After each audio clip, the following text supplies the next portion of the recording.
मेरठ की रहने वाली हूँ। कहीं बैठी हो तो हाथ हिला सकती हैं, अगर कहीं बैठी हो तो हाथ हिला सकती हैं। मेरा नाम खुशी कश्यप है, पति का नाम गौरव कश्यप है, निवासी प्रेमपुरी रेलवे रोड, मेरठ उत्तर प्रदेश की रहने वाली हूँ। मेरा मोबाइल नंबर ये है। एक लोटे जल का मैं क्या वर्णन करूँ गुरुदेव। मेरी शादी 2022 में हुई थी। शादी के कुछ महीनों बाद मुझे एक ऐसी बीमारी ने घेर लिया, शायद ही देश में 4 से 5% महिलाओं को होती होगी। ये बीमारी ऐसी थी कि मेरे सिर के, मेरी भुकुटियों के सारे के सारे बाल उड़ जाते थे, जिसका फोटो मैं आगे लगा रही हूँ। पहले 1 नंबर का फोटो आप लोग उस पर देखेंगे। पहले नंबर का फोटो, जिस फोटो में उसके पूरे शरीर के बाल, पूरे केश, सिर के, भुकुटी के सारे के सारे बाल उसके उड़ गए। ये बीमारी कैसी थी, मेरे सिर के सारे बाल उड़ जाते थे, लेकिन गुरुदेव मेरे आईब्रो के भी बाल उड़ गए। परेशान थी, करूं तो क्या करूं। महिला की सुंदरता उसके बालों से होती है, ऐसा कहा जाता है। ऐसी बीमारी को देखकर मेरे पति, पापा, सभी परिवार वाले परेशान हो गए। मेरी बीमारी का इलाज निरंतर रूप से 1 साल तक चलता रहा।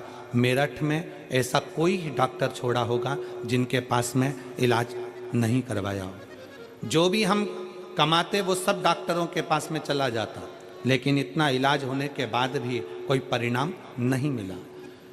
ऐसे में परेशान होकर मैं अपने फूफा जी से मिली थी। उन्होंने आपकी शिव महापुराण की कथा के बारे में बताया, और तुम रोज अपने फ़ोन में कथा सुने, शिवालय में जाकर 1 लोटा जल चढ़ाओ, उसी जल का घर लाकर उसका आचमन कुंदकेश्वर महादेव के नाम से करो, उसी जल को सिर पर भी लगाओ। इसी बीच मेरे पापा सीहोर में गए और वहाँ जाकर मेरे लिए प्रार्थना करी। मेरी बेटी की शादी अभी नई हुई है, उसे इतनी बड़ी बीमारी हो गई, बाबा आप कुछ कृपा करो, बीमारी से मुक्त करो। अब जब भी कथा सीहोर में होगी, मैं अपने साथ अपनी बेटी को नमन कराने के लिए लाऊंगा, ऐसा बोलकर घर आ गए। लेकिन उसके बाद में और मेरे पति दोनों ही रोज साथ में मंदिर जाते।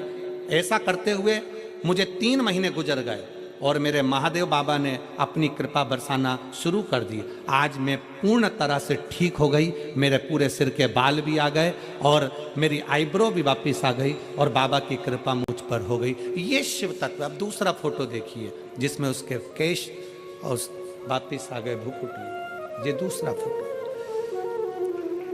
शिव तत्व है। कहीं बैठी हो तो एक बेलपत्र लेने के लिए आ सकती हूँ। मैं यजमान परिवार को